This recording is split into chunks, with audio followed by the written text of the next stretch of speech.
Hi hello friends, ನಮಸ್ಕಾರ. Alia embroidery ಡಿಸೈನ್ಸ್ಗೆ ಸ್ವಾಗತ ಸುಸ್ವಾಗತ.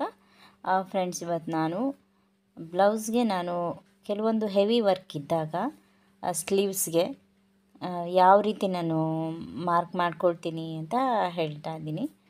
ಅಂದರೆ ತುಂಬ ಹೆವಿ ವರ್ಕ್ ಇದ್ದಾಗ ಒಂದೇ ಥರ ಬರಬೇಕಾಗಿದ್ದರಿಂದ ನಾನು ಯಾವ ರೀತಿ ಮಾರ್ಕ್ ಮಾಡ್ಕೊಳ್ತೀನಿ ಅಥವಾ ಯಾವ ರೀತಿ ಟ್ರೇಸ್ ಮಾಡ್ಕೊಳ್ತೀನಿ ಅಂತ ನಾನು ಹೇಳ್ತೀನಿ. ಇವತ್ತು ನಾನು ಟ್ರೇಸ್ ಮಾಡೋದು ಕಾರ್ಬನ್ ಶೀಟ್ ಇಟ್ಕೊಂಡೇ ನಾನು ಟ್ರೇಸ್ ಮಾಡೋದು.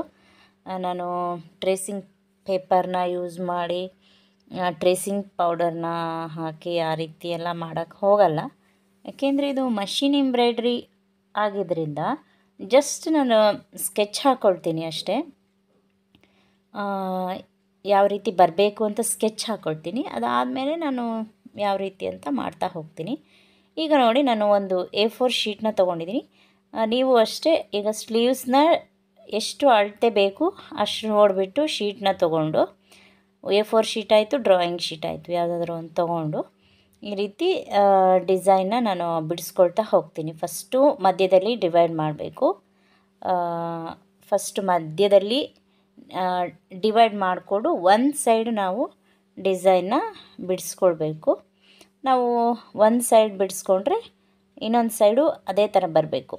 ಹಾಗಾಗಿ ನಾನೇನು ಮಾಡ್ತೀನಿ, ಫಸ್ಟು ಮಿಡ್ಲಲ್ಲಿ ಡಿವೈಡ್ ಮಾಡಿಕೊಂಡು ಡಿಸೈನ್ನ ಒಂದು ಸೈಡ್ ನಾನು ಬಿಡಿಸ್ಕೊಳ್ತಾ ಹೋಗ್ತೀನಿ. ಇದೇ ಥರ ನೀವೇನು ನೋಡ್ತಾ ಇದ್ದೀರಾ ಹಾಗೆ ನೋಡಿ. ಈಗ ಒಂದು ಸೈಡ್ ನಾನು ಕಂಪ್ಲೀಟಾಗಿ ಡ್ರಾಯಿಂಗ್ ಮಾಡ್ಕೊಂಡಿದ್ದೀನಿ. ನೀವು ಅಷ್ಟೇ ಚೆನ್ನಾಗಿ ಸ್ಕೆಚ್ ಮಾಡೋಕ್ಕೆ ಬರುತ್ತೆ ಅನ್ನೋ ಹಾಗಿದ್ರೆ ಈ ರೀತಿ ನೀಟಾಗಿ ಬಿಡಿಸ್ಕೊಬೋದು. ನಮ್ಗೆ ಯಾವ ರೀತಿ ಬೇಕೋ ಆ ರೀತಿ ಡಿಸೈನ್ನ ಒಂದು ಸೈಡು ಹಾಕ್ಕೊಳ್ಳೋದು. ಇಲ್ಲ ನಿಮಗೆ ಡಿಸೈನ್ ಬಿಡಿಸೋದಕ್ಕೆ ಬರೋದಿಲ್ಲ ಅಂತ ಹೇಳಿದ್ರೆ ನೀವು ಕಂಪ್ಯೂಟರ್ ಸೆಂಟರ್ ಅಥವಾ ಎಲ್ಲಾದರೂ ಡಿಸೈನ್ಗಳನ್ನು ನೀವು ಶೀಟ್ಗಳನ್ನು ಡೌನ್ಲೋಡ್ ಮಾಡ್ಕೊಂಡು ಬಂದು ಅದ್ರ ಮೇಲೆ ಅದನ್ನಿಟ್ಟು ಟ್ರೇಸ್ ಮಾಡಿದ್ರೂ ಆಗುತ್ತೆ. ಅದಕ್ಕಿಂತ ಕೈಯಲ್ಲಿ ಈ ರೀತಿ ನಮ್ಗೆ ಯಾವ ರೀತಿ ಬೇಕೋ ಆ ರೀತಿ ಡಿಸೈನ್ನ ಬಿಡಿಸ್ಕೊಳ್ಳೋದು ನನಗೆ ಬೆಟರ್ ಅಂತ ಅನಿಸುತ್ತೆ. ಈಗೇನು ಮಾಡ್ತೀನಿ ಅಂತ ಹೇಳಿದ್ರೆ, ಅದರ ಮೇಲೆ ಸ್ಕೆಚ್ ಪೆನ್ಸಿಲ್ ತೊಗೊಂಡು ಅದ್ರ ಮೇಲೆ ಸ್ವಲ್ಪ ದಪ್ಪ ಕಾಣಲಿ ಅಂತ ಹೇಳಿ ಮತ್ತೊಂದು ಸರಿ ನೀಟಾಗಿ ಅದ್ರ ಮೇಲೆಲ್ಲ ಬರ್ಕೊಳ್ತಾ ಹೋಗ್ತೀನಿ.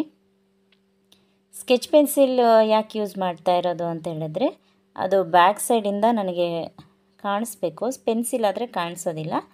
ಅದಕ್ಕೋಸ್ಕರ ಏನು ಮಾಡ್ತೀನಿ, ಈ ರೀತಿ ಒಂದು ಸರಿ ಮತ್ತೊಂದು ಸರಿ ನಾನು ಬರ್ಕೊಳ್ತಾ ಹೋಗ್ತೀನಿ.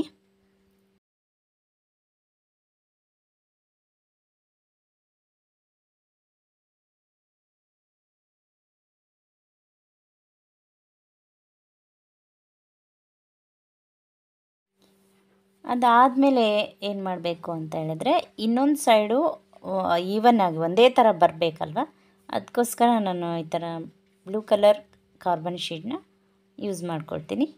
ಅದನ್ನು ಮಧ್ಯದಲ್ಲಿ ಇಟ್ಟು ಆ ಶೀಟ್ನ ನೀಟಾಗಿ ನೀಟಾಗಿ ಇಟ್ಕೋಬೇಕು ಫಸ್ಟು ಕಾರ್ಬನ್ ಶೀಟ್ನ.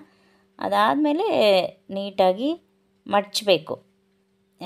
ಒಂದೇ ಥರ ಅಂದರೆ ಎರಡೂ ಡಿಸೈನು ಒಂದೇ ಥರ ಬರೋದಕ್ಕೆ ಮಧ್ಯದಲ್ಲಿ ಹಾಳೆನ ಮಡ್ಚ್ಕೋಬೇಕು.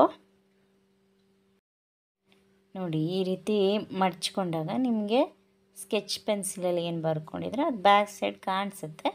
ಸೊ ಅದ್ರ ಮೇಲೆ ಮತ್ತೊಂದು ಸರಿ ತಿದ್ದಬೇಕು. ಇದು ತುಂಬ ಲಾಂಗ್ ಪ್ರೋಸೆಸ್ಸು. ಹಾಗಂತ ನೀಟಾಗೆಲ್ಲ ಮಾಡ್ಕೊಂಡು ಕೂತ್ಕೋಬೇಕಂತೇನಿಲ್ಲ. ಯಾಕೆಂದರೆ ಇದು ಮಷೀನಲ್ಲಿ ನಾವೇ ಹಾಕೋದ್ರಿಂದ ನಮ್ಗೆ ಒಟ್ಟು ಸ್ಕೆಚ್ ಗೊತ್ತಾದರೆ ಆಯಿತು ಅಷ್ಟೇ. ಎಲ್ಲೆಲ್ಲಿ ಏನೇನು ಬರಬೇಕು ಅನ್ನೋದು ನಮ್ಗೆ ಗೊತ್ತಾದರೆ ಆಯಿತು. ಹಾಗಾಗಿ ನಾನು ನೀಟಾಗಿ ಏನು ಮಾಡ್ಕೊಳಕ್ಕೆ ಹೋಗಲ್ಲ. ಅದೇ ನಾವು ಆರಿ ವರ್ಕ್ ಎಲ್ಲ ಮಾಡೋದಾದರೆ ನೀಟಾಗಿ ಹಾಕ್ಕೋಬೇಕಾಗತ್ತೆ. ಇದು ಮಷೀನಲ್ಲಿ ನಾವೇ ಮಾಡೋದ್ರಿಂದ ಈ ರೀತಿ ಮತ್ತು ನೀಟ್ ಅಂದರೆ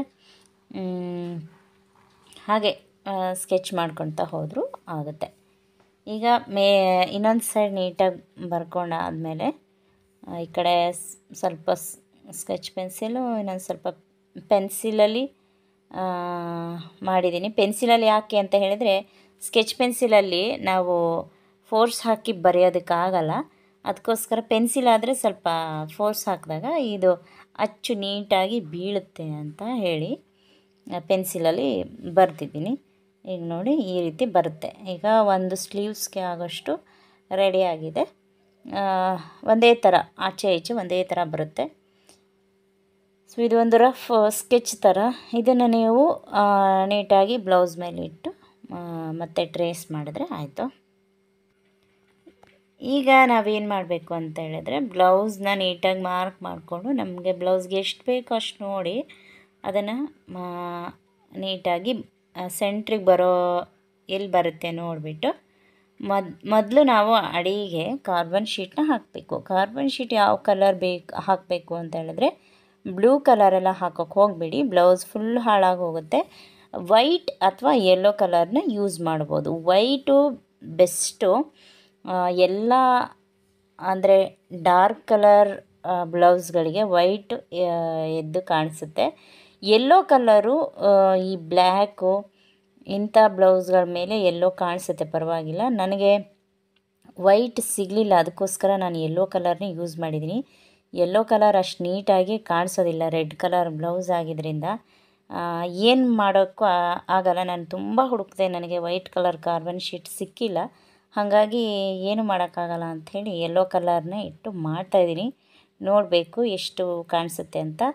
ಬೆಟರ್ ಅಂತ ಹೇಳಿದ್ರೆ ವೈಟ್ ಕಲರ್ ಕಾರ್ಬನ್ನ ಯೂಸ್ ಮಾಡಿ, ಆವಾಗ ನೀಟಾಗಿ ಅದರದ್ದು ಟ್ರೇಸ್ನ ಅಚ್ಚು ಹಾಗೆ ಬೀಳುತ್ತೆ. ಆರಾಮಾಗಿ ಟ್ರೇಸ್ ಮಾಡ್ಕೊಳ್ತಾ ಹೋಗ್ಬೋದು ವೈಟ್ ಕಲರ್ ಕಾರ್ಬನ್ ಶೀಟ್ ಆದರೆ. ಸೊ ನಾನು ಇಲ್ಲಿ ಯೆಲ್ಲೋ ಕಲರ್ನ ಯೂಸ್ ಮಾಡ್ತಾಯಿದ್ದೀನಿ. ಈ ರೀತಿ ನೀಟಾಗಿ ಇಟ್ಕೊಂಡು ಒಂದು ಕಡೆಯಿಂದ ನೀವು ಫಿನಿಷ್ ಮಾಡ್ತಾ ಹೋಗಬೇಕು. ಡಿಸೈನ್ನ ಎಲ್ಲೂ ಬಿಡಕ್ಕೆ ಹೋಗಬಾರ್ದು. ಒಂದು ಕಡೆಯಿಂದ ತೊಗೊಂಡು ಎಲ್ಲ ಕಡೆಯೂ ನೀಟಾಗಿ ಟ್ರೇಸ್ ಮಾಡ್ತಾ ಹೋಗಬೇಕು. ಎಲ್ಲೂ ಮಧ್ಯದಲ್ಲಿ ಬಿಡಬೇಡಿ. ನೀಟಾಗಿ ಒಂದು ಕಡೆಯಿಂದ ಪೇಷನ್ಸಿಂದ ಫಿನಿಷ್ ಮಾಡ್ಕೊಳ್ತಾ ಹೋಗಿ.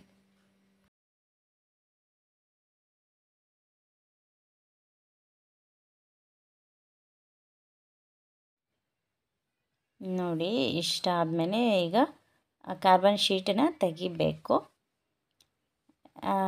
ಅಂದರೆ ಪರವಾಗಿಲ್ಲ, ನನಗೆ ಕಾಣಿಸ್ತಾ ಇದೆ. ಆ್ಯಕ್ಚುಲಿ ವಿಡಿಯೋದಲ್ಲಿ ಅಷ್ಟು ನೀಟಾಗಿ ಕಾಣಿಸ್ತಾ ಇಲ್ಲ. ಸ್ವಲ್ಪ ಅದಕ್ಕೆ ಸೈಡಿಂದ ತೋರಿಸ್ತೀನಿ ನಿಮಗೆ. ಅದು ಕಾಣಿಸ್ತಾ ಇಲ್ಲ, ಆ್ಯಕ್ಚುಲಿ ನನಗೆ ಕಾಣಿಸ್ತಾ ಇದೆ, ಬಟ್ ವಿಡಿಯೋದಲ್ಲಿ ಯಾಕೋ ಕಾಣಿಸ್ತಾ ಇಲ್ಲ, ಕ್ಲಾರಿಟಿ ಸರಿ ಇಲ್ಲ ಅನಿಸುತ್ತೆ. ಆದರೂ ಯೆಲ್ಲೋ ಕಲರ್ ಅಷ್ಟು ಕಾಣಿಸಲ್ಲ. ವೈಟ್ ಆಗಿದ್ದರೆ ನೀಟಾಗಿ ಕಾಣಿಸಿರೋದು. ಅದಕ್ಕೆ ನೀವು ಬೆಟರ್ ವೈಟ್ ಕಲರ್ನ ಯೂಸ್ ಮಾಡಿ. ನಿಮಗೆ ಸೈಡಿಂದ ತೋರಿಸ್ತೀನಿ. ಅಂದರೆ ಲೈಟಾಗಿ ಕಾಣಿಸ್ತಾ ಇರ್ಬೋದು ನಿಮಗೆ, ಅದು ಮಾರ್ಕ್ ಬಿದ್ದಿರೋದು. ವಿಡಿಯೋದಲ್ಲಿ ಸರಿ ಕಾಣಿಸ್ತಾ ಇಲ್ಲ, ಸಾರಿ. ನೋಡಿ ಅಲ್ಲಲ್ಲೇ ಕಾಣಿಸ್ತಾ ಇದೆ ಅನಿಸುತ್ತೆ. ನಾನದು ಲೈಟ್ ಆನ್ ಮಾಡಿ ಈಗ ನಿಮಗೆ ತೋರಿಸ್ತಾ ಇದ್ದೀನಿ. ಸ್ವಲ್ಪ ಕಾಣಿಸ್ತಾ ಇದೆ. ಸೊ ಈ ರೀತಿ ವೈಟ್ ಕಲರ್ ನೀವು ಯೂಸ್ ಮಾಡಿದಾಗ ನೀಟಾಗಿ ಕಾಣಿಸುತ್ತೆ, ಪ್ರಾಬ್ಲಮ್ ಏನಿಲ್ಲ. ನೋಡಿ ನನಗೆ ಡೈರೆಕ್ಟಾಗಿ ನೋಡಿದಾಗ ನನಗೆ ಕಾಣಿಸ್ತಾ ಇತ್ತು. ಸೊ ಅದ್ರ ಮೇಲೆ ಏನು ಮಾಡಿ ಅಂತ ಹೇಳಿದ್ರೆ, ನೀವೀಗ ವೈಟ್ ಕಲರ್ದು ಪೆನ್ಸಿಲ್ ಬರುತ್ತೆ, ಈ ಗ್ಲಾಸ್ ಮೇಲೆಲ್ಲ ಬರೆಯುವಂಥ ಪೆನ್ಸಿಲ್ ಅದು ನೋಡಿ ನನ್ನ ಹತ್ರ ಇದೆಯಲ್ಲ, ಅದನ್ನು ತೊಗೊಂಡು ನೀವು ನೀಟಾಗಿ ಇನ್ನೊಂದು ಸರಿ ಬೇಕಿದ್ರೆ ಅಂದರೆ ಸ್ಕೆಚ್ ಮಾಡ್ಕೋಬೋದು. ನನಗಿಲ್ಲಿ ಸರಿಯಾಗಿ ಕಾಣಿಸ್ದೇ ಇರೋದರಿಂದ ನಾನು ಸ್ಕೆಚ್ ಹಾಕ್ಕೊತಾ ಇದ್ದೀನಿ. ವೈಟ್ ಕಾರ್ಬನ್ ಶೀಟ್ ಇಟ್ಟರೆ ಇದನ್ನು ಮತ್ತೆ ಬಿಡಿಸ್ಕೊಳ್ಳೋ ಅಗತ್ಯ ಇರೋದಿಲ್ಲ. ಡೈರೆಕ್ಟಾಗಿ ನಾವು ಏನು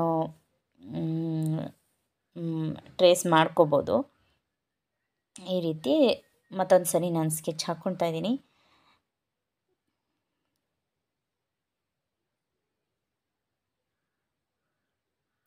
ಮತ್ತು ಈ ಪಿಕ್ಚರ್ನೆಲ್ಲ ಡ್ರಾ ಮಾಡ್ಕೊಂಡಿರೋ ಶೀಟ್ಸ್ನೆಲ್ಲ ನೀಟಾಗಿ ಇಟ್ಕೊಂಡ್ರೆ ಒಂದು ಸರಿ ನಾವು ಡಿಸೈನ್ ಎಲ್ಲ ಮಾಡಿ ಇಟ್ಕೊಂಡ್ರೆ ಅದು ನೆಕ್ಸ್ಟ್ ಇನ್ನೊಂದು ಸರಿಗೂ ನಮಗೆ ಯೂಸ್ ಆಗುತ್ತೆ. ಮತ್ತೊಂದು ಸರಿ ಬಿಡಿಸ್ಕೋಬೇಕು ಅನ್ನೋ ಅಗತ್ಯ ಇರೋದಿಲ್ಲ. ಟ್ರೇಸಿಂಗ್ ಪೇಪರ್ ಆದರೆ ಅದೂ ಕೂಡ ಸಿಕ್ಕಿದ್ರೆ ನೀಟಾಗಿ ಒಂದು ಕಡೆ ತೆಗೆದಿಟ್ಕೊಂಡ್ರೆ ನೆಕ್ಸ್ಟ್ ಇನ್ನೊಂದು ಸರಿಗೆ ನಮ್ಗೆ ಯೂಸ್ ಆಗುತ್ತೆ. ಸೊ ಈ ರೀತಿ ನಾನು ನೀಟಾಗಿ ಮತ್ತೊಂದು ಸರಿ ನಾನು ಡ್ರಾ ಮಾಡ್ಕೊಳ್ತೀನಿ. ನೋಡಿ ಕಾಣಿಸ್ತಿದೆ ಅಲ್ವಾ, ಈ ರೀತಿ ಆಗಿದೆ. ಸೊ ಈ ವಿಡಿಯೋ ಇಷ್ಟ ಆಗಿದೆ ಅಂದ್ಕೊಳ್ತೀನಿ. ಇಷ್ಟ ಆಗಿದರೆ ದಯವಿಟ್ಟು ಒಂದು ಲೈಕ್ ಮಾಡಿ, ಶೇರ್ ಮಾಡಿ, ಆದಷ್ಟು ಸಬ್ಸ್ಕ್ರೈಬ್ ಮಾಡಿ, ನನ್ನ ಚಾನಲ್ಗೆ ಸಪೋರ್ಟ್ ಮಾಡಿ. Thank you.